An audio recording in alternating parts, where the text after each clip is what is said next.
La revista El Doctor en Casa presenta su programa El Doctor en Casa TV.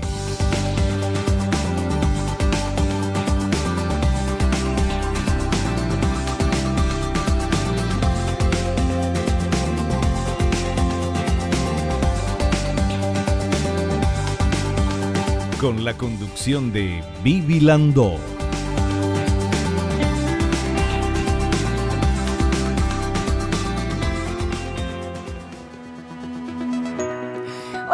Hola, ¿cómo están todos? Muy bienvenidos. Esto es El Doctor en Casa y nosotros comenzamos el programa hoy con mucha energía, con mucha alegría, con ganas de hablar de cosas buenas, positivas, y de eso vamos a hablar hoy. Hoy vamos a hablar de, atención señora, señor, procedimientos para rejuvenecer la zona superior del rostro. Nuestro invitado y amigo de la casa, el doctor Julio Recalde, él es especialista en cirugía plástica, estética y reconstructiva y también es flebólogo. Vamos a ver por favor, esta placa que nos explica que el proceso de envejecimiento del rostro comienza ¿cuándo? ¿A los 40, a los 50? No, a los 25 años ya. Y no está limitado solo a la piel.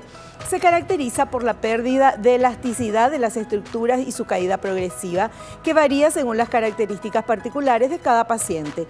Existen opciones de procedimientos de rejuvenecimiento que brindan excelentes resultados. Se debe tener en cuenta que a mayor agresividad de los procedimientos, mayor durabilidad de los resultados. De esta manera comenzamos el programa, hacemos un pequeño corte y enseguida recibimos aquí al doctor Julio Recalde. Volvemos ya.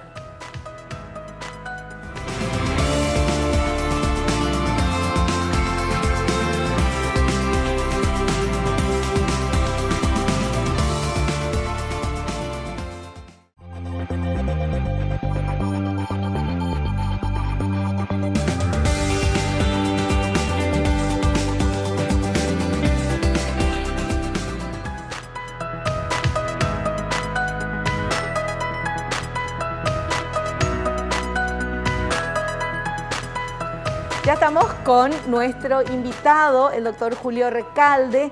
Él es doctor en Medicina y Cirugía, egresado de la Facultad de Ciencias Médicas de la Universidad Nacional de Asunción, residente de la especialidad de Cirugía General en el Hospital de Cáncer y Quemado Profesor Dr. Manuel Riveros del Ministerio de Salud, residente en la especialidad de Cirugía Plástica en el Hospital de Clínicas de Porto Alegre, Brasil, de la Universidad Federal de Río Grande do Sul. Trayectoria como cirujano plástico e instructor de posgrado nombrado por la Facultad de Ciencias Médicas de la UNA y director médico de Operación Sonrisa Paraguay. Y lo más importante, amigo de la casa, del doctor en casa. Ya está con nosotros el doctor Julio Recalde. ¿Qué tal, doc? Bienvenido al programa. ¿Qué tal? Un placer estar de vuelta y aquí me tienen. Bueno, un gusto tenerte, doc, aquí para hablar un poquito de este tema, procedimientos para rejuvenecer la zona superior del rostro. Yo le decía al doctor, antes de comenzar el programa, que con este tapabocas, cuando tenés así marquita acá, ya el cachete que se te cae, qué sé yo, con esto vos zafás súper bien. Ahora, la mirada, los ojos, las cejas, todo eso, las arruguitas de acá, bueno, eso es lo que más uno se enfoca. Entonces, por eso quisimos hablar de este tema, ¿cuáles son los procedimientos para un rejuvenecimiento de la parte superior del rostro? Sería la mirada, los ojos, la frente. La frente, las cejas, todo, sí, ¿verdad? Sí.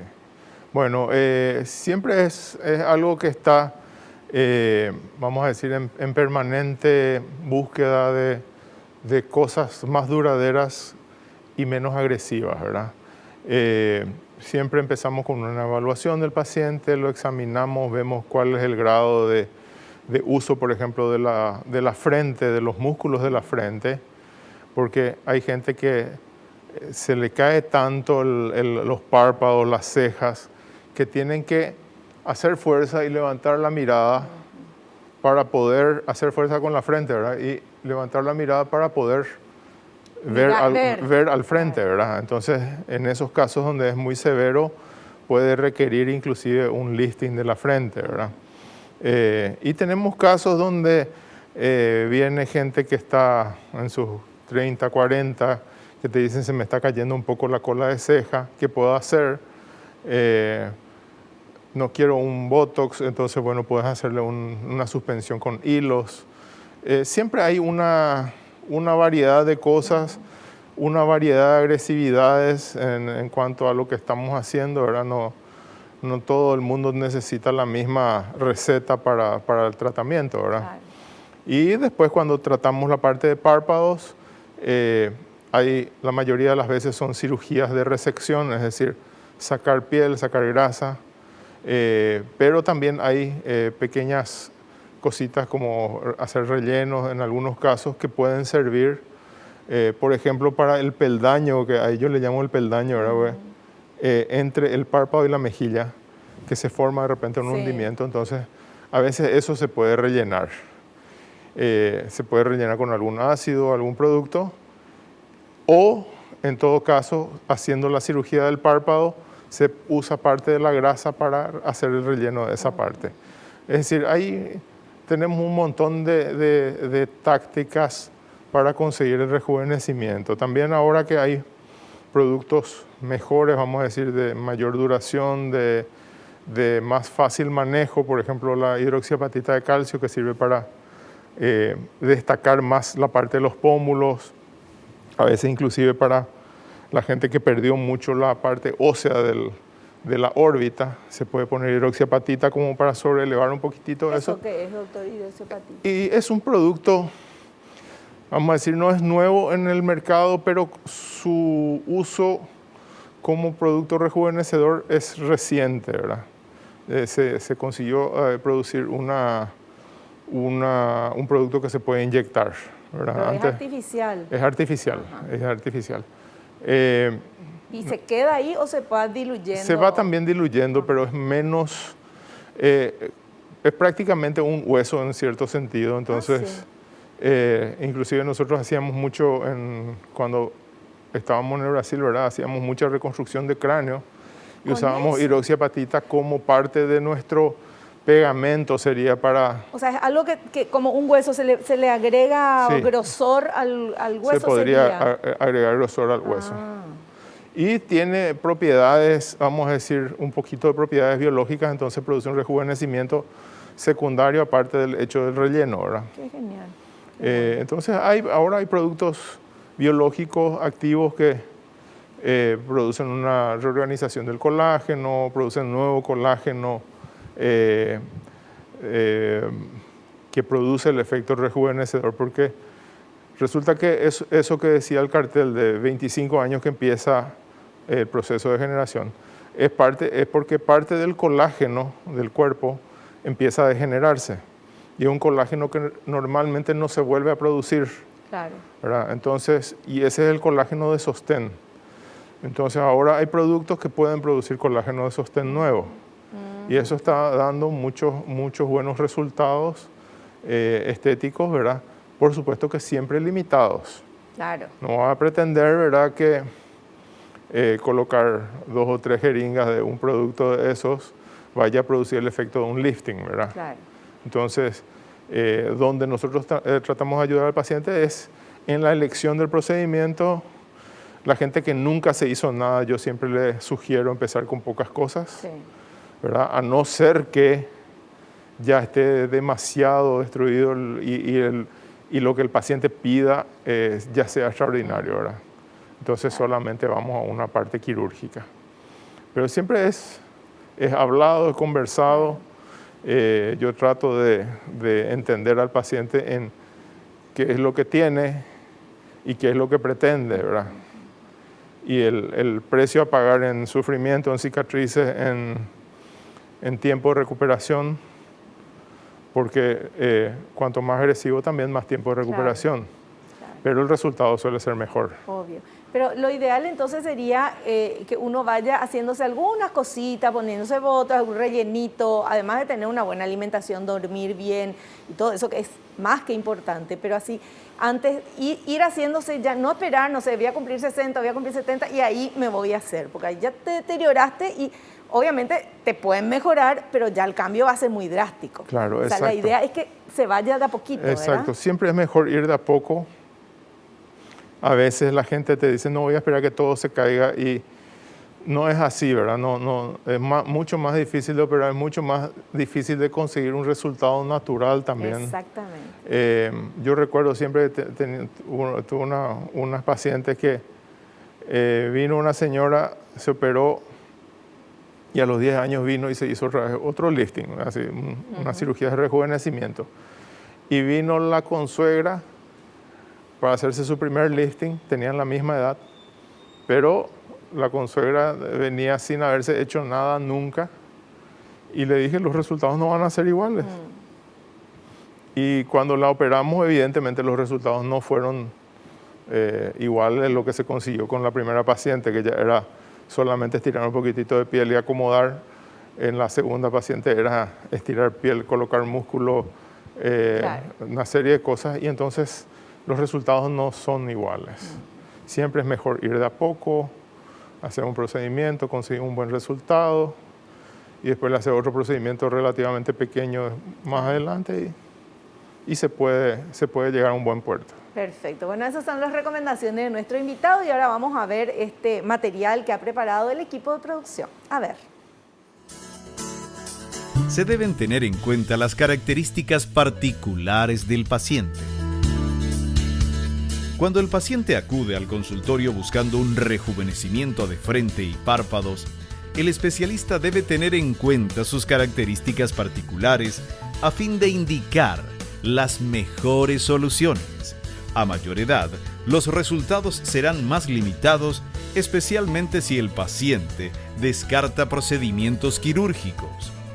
Cuando las expectativas son muy altas para los límites puestos por el paciente o por sus condiciones clínicas, a veces es mejor no intervenir.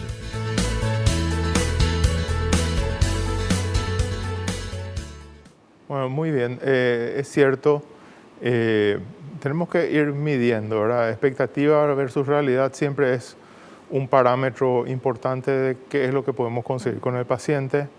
Los pacientes que son muy demandantes en cuanto a un resultado y al mismo tiempo son muy limitantes en cuanto a qué tipo de procedimiento hacer, es mejor a veces no tocarle y desearle suerte, ¿verdad? Y que busque otro cirujano, ¿verdad? Sí. Porque es un problema cuando uno le hace un procedimiento y el paciente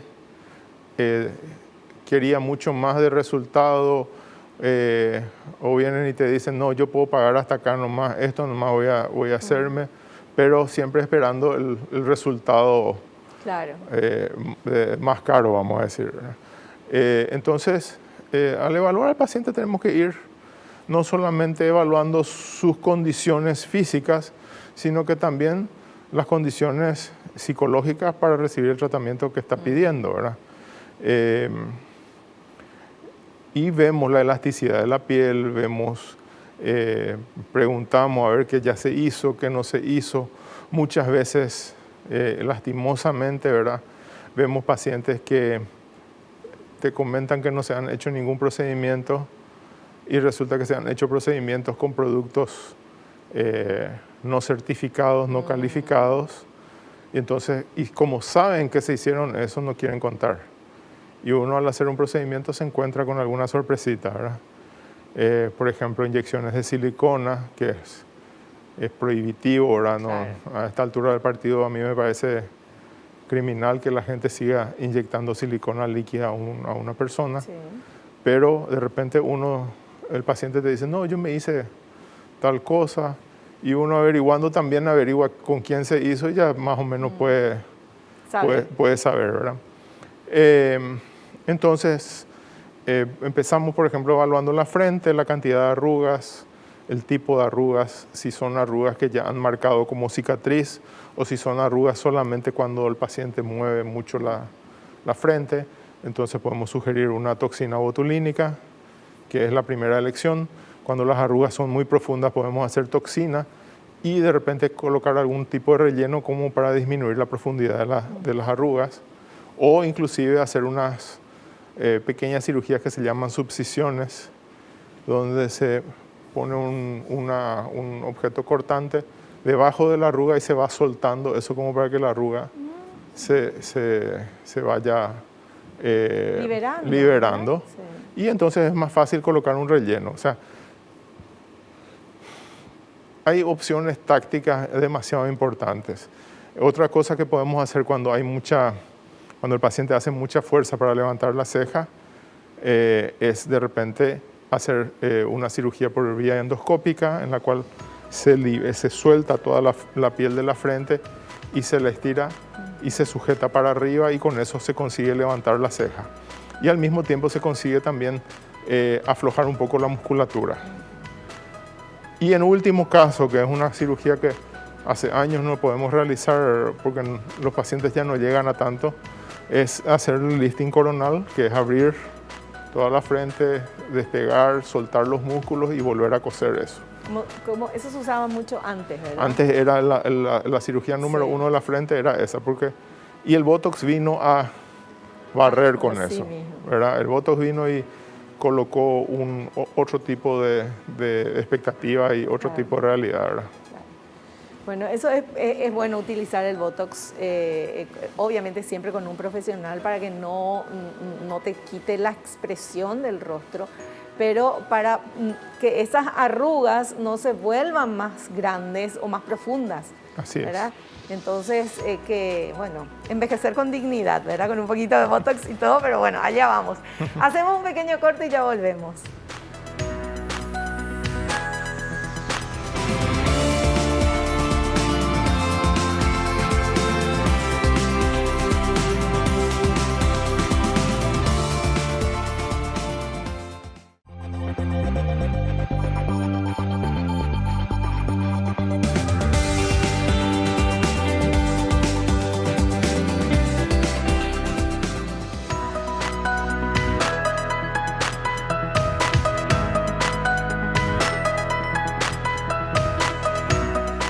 Charlando con nuestro invitado, el doctor Julio Recalde, sobre algunos procedimientos para rejuvenecer la parte superior del rostro. Bueno, y tenemos este material que habla del análisis de la caída de cejas. Nunca escuché esto, vamos a ver. Análisis de la caída de cejas. Cuando las arrugas no son muy profundas y la caída de cejas no es muy pronunciada, se puede indicar el uso de toxina botulínica. Si la caída de cejas es importante, se puede realizar cirugía de levantamiento por vía endoscópica, lo que al mismo tiempo consigue que algunos excesos y bultos en los párpados puedan hacerse menos notorios. Cuando la caída de cejas es importante y las arrugas de la frente están muy marcadas, se puede recurrir a la cirugía de estiramiento frontal tradicional por vía coronal o precapilar. En alguna ocasión se pueden disimular las arrugas de la frente con ácido hialurónico, pero por lo general se debe acompañar con toxina botulínica para un mejor efecto. Bueno, sí, es parte de lo que habíamos hablado, ¿verdad? A veces viene el paciente con arrugas muy marcadas, eso tiene su indicación de toxina para disminuir por lo menos la potencia de la musculatura y ver si hacemos una infiltración con ácido hialurónico como para rellenar esas arrugas. También está el tema del levantamiento de ceja, y muchas veces el paciente viene y consulta por el párpado y te dice: me cuelga mucho, se me cae mucho, y uno mira bien y resulta que no es un exceso de piel de párpado lo que tiene, sino que son las cejas que ya se cayeron por debajo de la línea de la órbita, ¿verdad? Entonces, en esos casos siempre es mejor hacer un levantamiento de la frente más que una blefaroplastia. La blefaroplastia es la cirugía de los párpados. Y entonces ahí tenemos, esa es la evaluación de la caída de las cejas, ¿verdad? A veces también viene gente que te dice: se me cayó la parte externa. Y la parte externa es una de las cosas que puede responder muy bien al uso de la toxina. Ahora, si te dice: se me cayó toda la ceja, evidentemente ya hay que buscar una cirugía, un levantamiento más importante. Y luego vamos a lo que es el párpado en sí. Los párpados de por sí con el envejecimiento van colgando con el uso y a veces inclusive con la gente que usa mucho lente, por ejemplo, y tiene que hacer algún tipo de esfuerzo para poder tener una mirada. En esos casos suele empezar a sobrar piel a partir de los 45 o los 40 más o menos, y puede ser una indicación de sacar piel. También se puede formar una bolsa de grasa en la parte interna, y esa bolsa de grasa también se saca en ese mismo instante. Y en los párpados inferiores, por supuesto, se puede sacar piel y grasa. La grasa se puede, si no es muy excesiva, inclusive se puede, como te había dicho antes, poner como un rellenito en el surco entre el párpado y la mejilla. Y entonces hay diferentes usos, diferentes técnicas. Hay gente que no tiene exceso de piel, pero tiene una bolsa de grasa importante, y en esos casos se puede hacer una cirugía por dentro del párpado, por la parte de adentro, y se saca solamente la grasa sin llegar a tocar la piel. Entonces tenemos técnicas y tácticas diferentes, ¿verdad? Claro, porque no todas las arrugas son iguales, no el envejecimiento del rostro es igual en una persona y en la otra. Exactamente. Entonces, dependiendo de qué es lo que tenga y cuál sea el problema, vos elegís ahí qué procedimiento usar. Y normalmente yo les suelo recomendar, ¿verdad? Bueno, este es el procedimiento que yo te recomiendo, y algunas veces le digo, no me animo a hacerte otra cosa que no sea esto. Y a veces sí podemos, bueno, me dicen, no, quiero empezar con algo más liviano, algo más rápido, algo de oficina, algo que pueda venir a hacerme y volver. Y entonces esa tiene la ventaja, tratar esta parte de que podés hacer pequeñas cositas en la mayoría de los casos. Claro, claro. Importantísimo es lo que estamos hablando, porque seguramente, me imagino, doctor, ahora, en esta era de tanta información, que uno en el teléfono pone ahí, te sale toda la información de todo lo que querés saber. A lo mejor los pacientes ya van y ya te dicen, bueno, yo quiero que me hagas tal cosa y tal cosa, ya con un diagnóstico aparentemente que nosotros hacemos que es el ideal, pero hay que consultar con el profesional, ¿verdad? Claro, claro. Siempre es bueno ir a una evaluación. Hay gente que viene y me dice, haceme lo que le hiciste a mi amiga, y resulta que el rostro es completamente diferente, las arrugas son diferentes, la forma de las arrugas es diferente. Entonces yo siempre digo, no es siempre la misma receta para todas las enfermedades. Cada uno va poniendo de acuerdo al tipo de paciente que se le presenta. ¿Y el tipo de piel también, doctor? Sí, el tipo de piel. Otra cosa de la que no hablamos, pero que yo suelo hacer también como parte de los tratamientos, es hacer peeling cuando la piel está muy dañada, fotodañada. Yo suelo hacer algún tipo de peeling, algún procedimiento que mejore también la calidad de la piel. Claro. Y como te digo, ahora hay estos boosters biológicos que uno coloca en forma subdérmica y contribuyen también a mejorar la calidad de la piel. Entonces podemos mejorar, por decir así, el piso que sería la piel, ¿verdad?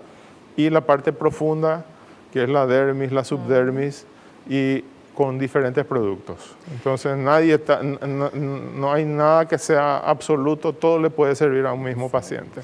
Doctor, y para las mujeres ya después de la menopausia, que la piel se vuelve más finita todavía encima, se vuelve más finita, y esta parte acá, doctor, ¿qué se hace ahí? ¿Qué se hace para que no se arrugue? Hay diferentes cosas, ¿verdad? Hay algunos procedimientos que se hacen con unos productos eléctricos, ¿verdad? Que queman un poquito la piel, pero más que nada la tensan. Se forma una cascarita que se va cayendo, pero eso consigue que la piel vuelva a tener una tensión. Le llaman plasma pen, o tienen diferentes nombres de acuerdo a la marca, ¿verdad? Y después están la cirugía propiamente dicha. Si hay demasiada laxitud de piel, si la piel es muy flácida, de repente es mejor hacer un procedimiento ya de blefaroplastia inferior. Si hay exceso de grasa se saca o se acomoda. Entonces tenemos como yo te digo, hay muchas opciones. Muchas opciones, ¿verdad? Sí. Es muy difícil hablar de una específicamente porque todas se ayudan. Perfecto. Bueno, y justamente ese es el material que vamos a ver. Examen de la región de los párpados. A ver. Examen de la región de los párpados.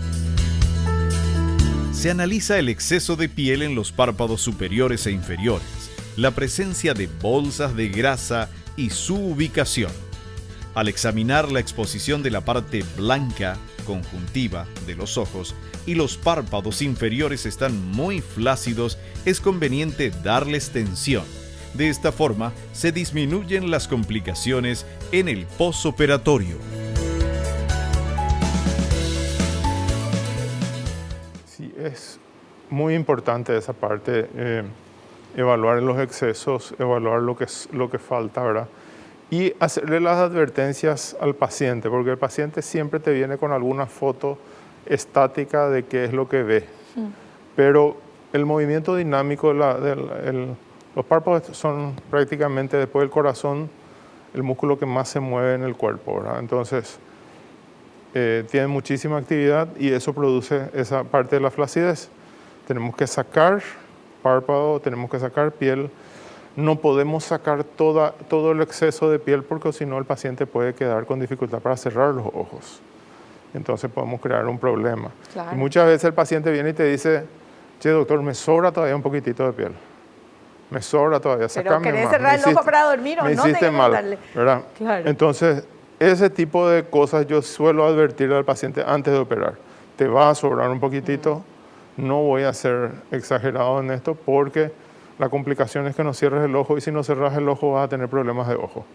Y muchas veces los pacientes que tienen ya problemas oftalmológicos de por sí, ¿verdad? Entonces uno tiene que ser mucho más cuidadoso todavía porque el párpado después de operarse muchas veces se queda medio atontado y a veces el paciente te dice en los primeros días o te dice la pareja, ¿verdad? Sabes que él está durmiendo o ella está durmiendo con el ojo abierto. Claro. Y eso es normal está controlando. Hasta cierto punto. Qué susto, te despertas y está el otro ojo abierto ahí. No, y hasta cierto punto es normal, ¿verdad? Claro. Lo normal sería, yo les suelo enseñar ejercicios para hacer en el postoperatorio, de modo que esa dificultad de movimiento disminuya lo más rápido posible. Pero siempre les advierto que no se puede sacar todas las arruguitas que hay porque eso va a ser en detrimento de su oclusión ocular. Claro, claro. Bueno, es que no hay que ser exagerado en nada. Uno tampoco podés querer tener, no sé, 50, 60 años y tener la cara que tenías a los 20 años. Eso es imposible. Puedes tener un rostro bien cuidado y todo, pero algo tiene que haber. El paso de los años queda por ahí. Bueno, creo yo, ¿verdad? Vamos con este otro material. Las famosas arrugas patas de gallo. Son arrugas de expresión, consecuencia inevitable del paso del tiempo. No hay una edad determinada para su aparición y se generan en los laterales externos e inferiores de los ojos, un área donde se juntan músculos y se caracterizan por arrugas en una piel fina. Esta zona responde muy bien al tratamiento con toxina botulínica y al tensado de la piel durante el estiramiento.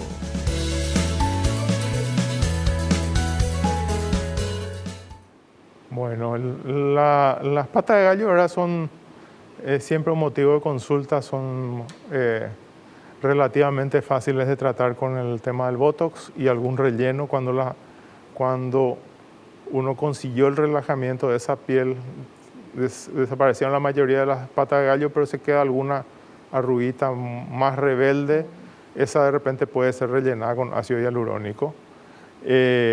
Y también se puede rellenar el reborde de la órbita como para que eso también haga un estiramiento de los músculos. Justamente la gente que tiene piel más fina, cuanto más fina es la piel de esa persona, especialmente la gente blanca, de ojos claros, esas cosas, esas pieles ahí suelen ser muy marcadas porque ante cualquier sonrisa que haga ya se marcan las patas de gallo. Y por supuesto ahí van a ser beneficiadas con ese tipo de producto y de cirugía, ¿verdad?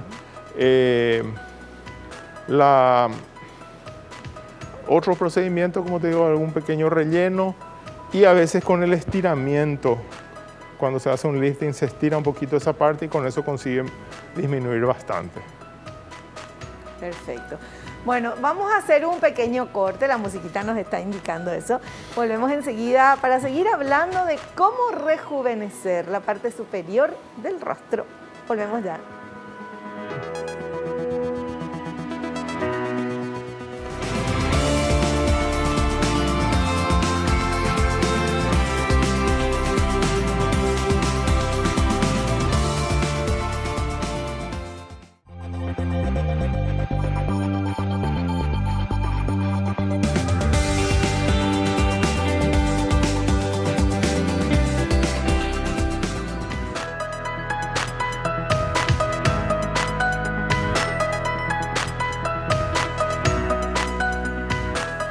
Muy bien, seguimos hablando de este tema que es re interesante porque, por lo menos a mi manera de ver, estamos descubriendo, estamos reafirmando que hay muchos procedimientos, que hay algunos procedimientos que son apenas unos detallecitos que te pueden mejorar, tipo Botox, algún rellenito, una cosa así, y otros procedimientos que ya son mayores, pero eso ya depende de lo que vos quieras lograr, de cómo, en qué situación esté tu piel, la piel de tu rostro, y entonces por eso uno va a un profesional y el profesional te dice, bueno, esto es lo ideal para lo que vos querés.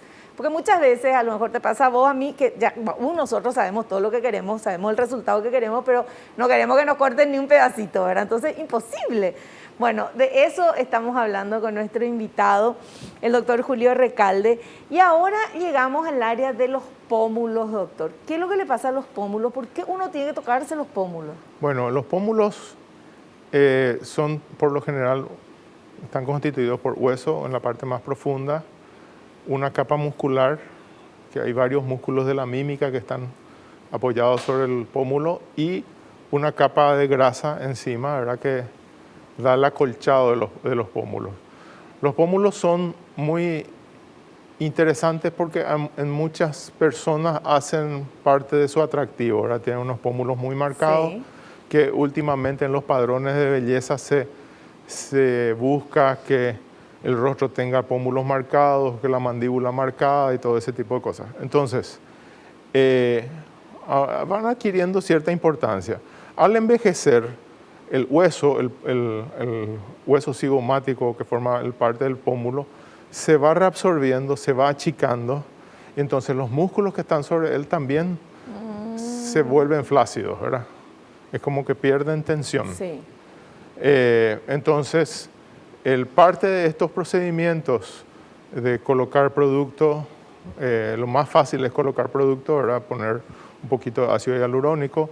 El ácido hialurónico tiene la característica de que se puede fabricar en diferentes densidades, entonces tenés más o menos 4 o 5 tipos de ácido hialurónico de acuerdo a la profundidad que uno va a poner. Cuanto más profundo es la colocación del ácido, tiene que ser más denso, más duro. Entonces debajo del pómulo se pone y se adquiere cierto volumen que era el que tenías hace 10, hace 15 años, y eso también da un efecto al ponerlo acá, da un efecto como que los músculos se estiran y nuevamente se tensan. Después hay gente que tiene pómulos muy poco marcados o que siempre tuvieron un defecto en el tercio medio del rostro, ¿verdad?, que es esta parte. Entonces se pueden colocar inclusive prótesis, implantes, ¿verdad? Entonces se pueden hacer cirugías donde se colocan implantes. No son muy comunes en nuestro medio porque nuestro tipo de rostro local siempre es con pómulos. Sí. No es una característica muy habitual de acá el que falte eso. Entonces no es muy habitual que nosotros tengamos que colocar implantes, pero sí pequeña cantidad de ácido hialurónico, sí, como para compensar lo que se ha perdido, y eso también contribuye a ese rostro rejuvenecido. Por supuesto que hay casos exagerados que suelen salir en los medios de comunicación, actrices que se hacen una cantidad enorme de ese producto y que quedan horribles, ¿verdad? Entonces, sí, yo siempre digo, especialmente a la persona que nunca ha tenido un tratamiento, vamos a empezar con una jeringa, Si querés, después vemos otra jeringa Claro. y una vez que sabemos más o menos, que calculamos más o menos lo que el paciente tiene y lo que mejora y lo que le gusta, entonces podemos decirle, bueno, ya viniste ahora, vamos a hacerte 2 jeringas. Claro. O vamos a hacerte 3 jeringas y ya está.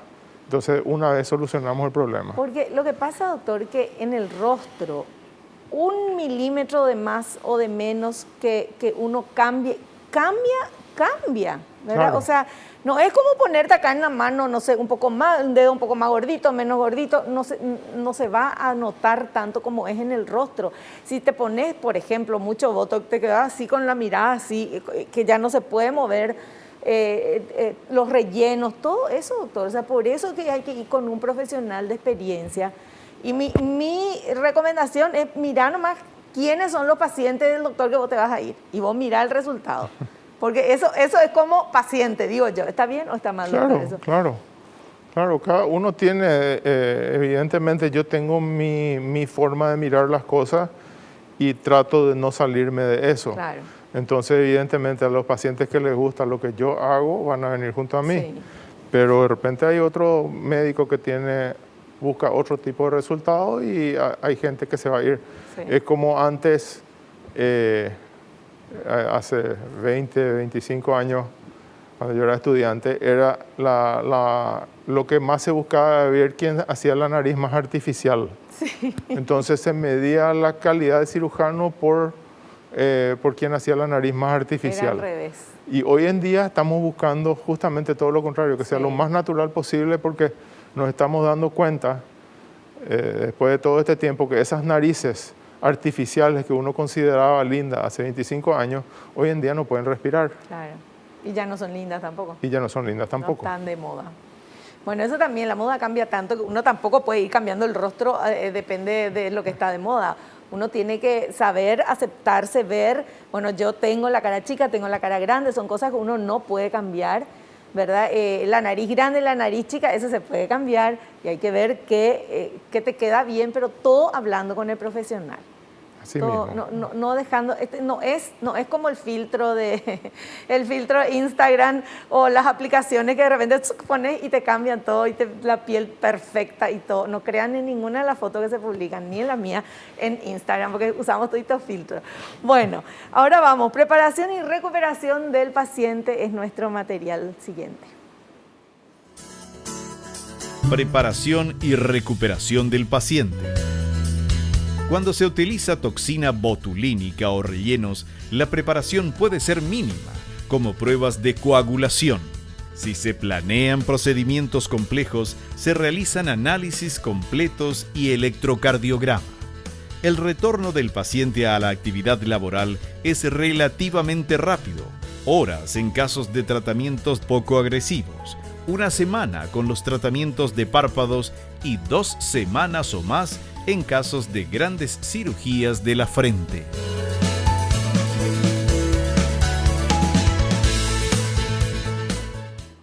Bueno, estamos viendo eso, el análisis de los resultados y esas cosas, y el cuándo hacer la recuperación y todo, depende mucho de cada procedimiento, ¿verdad? Los procedimientos de consultorio, de oficina, como se le suele decir en la jerga americana, ¿verdad? Tienen una recuperación rápida. Yo normalmente le digo al paciente, como para que esté tranquilo, que una toxina botulínica empieza a funcionar al 4º o 5º día y está completa a los 20 días. Entonces les llamo siempre para una revisión a los 20 días y si hay necesidad de hacer algún retoque, le pone un poquitito más en algún lugar. ¿Por qué? Porque en los primeros días el efecto paralizante muscular va de forma diferente. Entonces es muy normal que a los 10, 12 días te digan uno está más levantado, otro está más levantado, menos levantado, y después para los 20 días cuando vienen ya se calmó. Si uno los ve antes al paciente y le hace algún procedimiento, puede ser peor.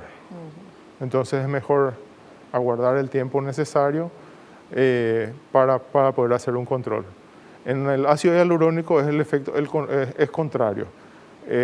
Uno le hace el procedimiento, al principio se hincha además y después al disminuir la hinchazón está el efecto que uno está deseando. Entonces, en una semana puede controlar y el paciente, en la generalidad de los casos, puede volver rápido a su actividad porque muy pocas veces hace moretón.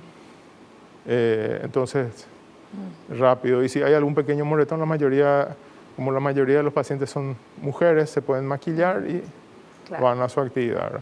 Pero lo interesante y lo importante de saber es que cuando uno va a hacerse un procedimiento, el médico le pide, a no ser que sea Botox o un rellenito, ¿verdad? Pero si ya va a ver a nivel de quirúrgico, aunque sea en el rostro, aunque sea una cosita, siempre le piden los análisis, todo eso es importante.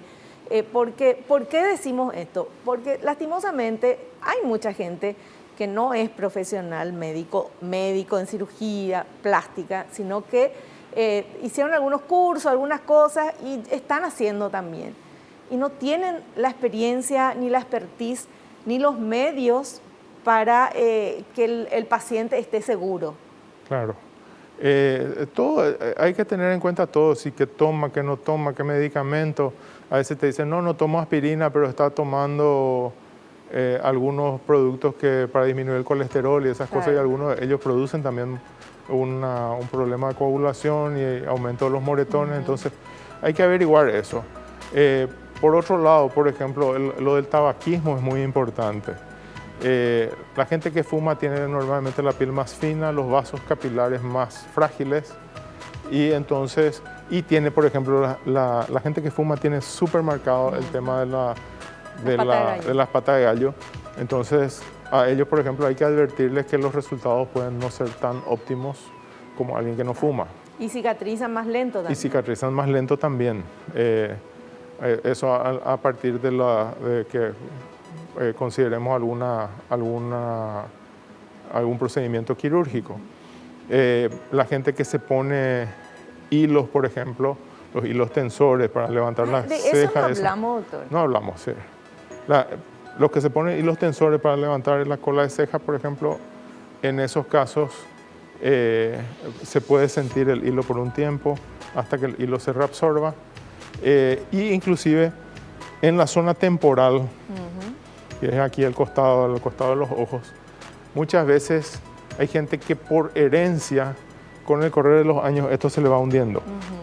Entonces, muchas veces me están pidiendo también hacerle algún tipo de relleno. Solemos usar grasa para eso, como para que sea un poquitito, tener una extensión mayor y cubrir un poco, y también no dañar lo que hay por acá, porque pasan vasos muy importantes en esta zona, entonces es importante no dañar eso. Perfecto, bueno, súper claro. Hacemos un pequeño corte, a la vuelta estamos con las consultas que ustedes quieren hacerle a nuestro invitado. Volvemos ya.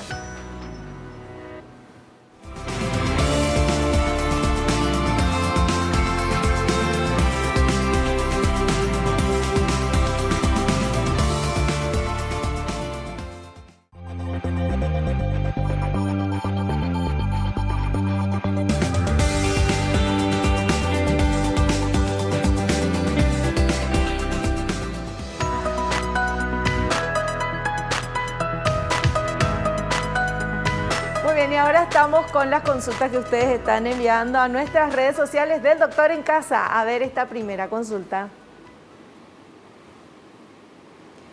Judith de Encarnación. Ay, Encarnación, mi ciudad preferida. ¿Es recomendable realizar una cirugía en lugar de aplicar Botox? ¿A qué está preguntando? Bueno, ahí vamos a lo que estuvimos hablando del principio, ¿verdad? Todo depende de a qué acuerdo llegamos con el paciente. La toxina botulínica es una buena forma de empezar, pero hay casos, especialmente si es una paciente que viene por primera vez a buscar un procedimiento estético a sus 60, 65 años y ya tiene las arrugas muy marcadas, la frente muy caída. En esos casos vamos a cirugía. Claro. Ahora, si es una primera consulta de una paciente de los 35, 40 años, que viene por algunas pequeñas arrugas que se le marcan en ciertos momentos, entonces esa es una indicación de hacer toxina. Entonces es muy variable. Depende de cada persona. Perfecto. Vamos con otra consultita. Carmen, esta es nuestra Carmen. Carmen de Ciudad del Este. ¿Se puede realizar la cirugía de párpados si se tiene alguna afección oftalmológica?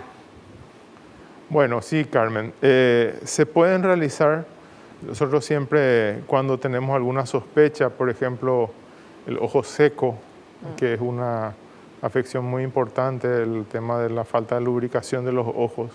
En esos casos principalmente primero preguntamos al oftalmólogo si es que esa paciente en específico se puede operar, porque el ojo seco, una vez operado, es más difícil de lubricar todavía, puede producir pequeñas úlceras y dificultades, entonces es una cuestión a determinar con el oftalmólogo. Si el oftalmólogo dice que no, yo no le opero. Perfecto. Y el ojo seco, hay mucho ahora, doctor, Sí. con el tema de que todo el día estamos con las pantallas, ¿verdad? Del teléfono, de lo que sea, y eso provoca mismo. justamente ese problema. Bueno, vamos con otra consultita, a ver la última del programa de hoy. Eduardo de Asunción dice, ¿dónde se ubican las incisiones en una cirugía de rejuvenecimiento de frente y de cejas? Bueno, esa es una pregunta con muchas respuestas, ¿verdad? Cuando vamos a hacer una cirugía ya estamos pensando en cortes, ¿verdad? La incisión que más utilizo frecuentemente es la incisión intracapilar, ¿verdad?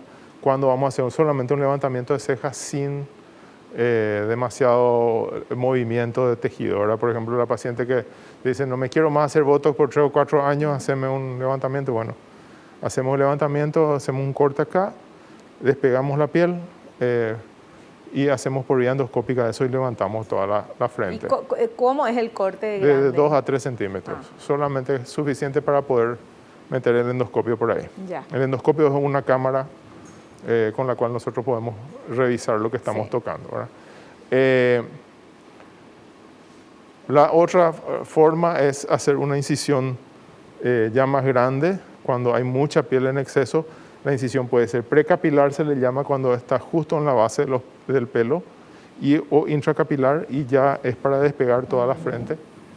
En esos casos ya son cirugías más grandes, donde atacamos más cosas. Y hay una opción que no se usa muy frecuentemente, la utilizamos relativamente frecuente en varones con muchas arrugas en la frente, donde se cortaba entre arrugas. Se hacía directamente la incisión en la frente, una cirugía muy interesante por lo que se puede conseguir, pero que si el paciente tiene pocas arrugas se nota mucho. ¿Y ahí cómo? ¿Y la cicatriz se le queda como? Se le queda, sacas dos arrugas, ¿verdad? Sacas toda la piel que hay entre ellas y haces de 2 arrugas, haces una. O sea, se le queda como si fuera una arruga, Como pero una- la piel más estirada. Exactamente. Mira vos. Y con eso se consigue. Es una cirugía de camuflaje muy interesante, pero que tiene, por supuesto, no es para cualquiera, no es para una frente como la tuya, por ejemplo, jamás. Claro. Tiene que ser un rostro ya muy marcado, muy ajado. Entonces ahí sí puede pasar desapercibido. Perfecto. Bueno, muy bien. Nosotros terminamos el programa, doctor, a toda velocidad. Muy rápido. Pero respondimos bueno, el doctor respondió todas las preguntas. Bueno, genial. Doctor, te esperamos en un próximo programa. Es un gusto tenerte siempre aquí. Nos traes mucha esperanza, mucha ilusión, que hay solución para todas, para todos, señora, señor. Así que vamos todavía a cuidarnos mucho y a consultar con un buen profesional siempre. Gracias, doctor. Muchísimas gracias, Vivi, y hasta la próxima. Nosotros nos despedimos hasta el próximo programa. No te olvides, naciste para ser feliz. No te conformes con menos. Chao, chao.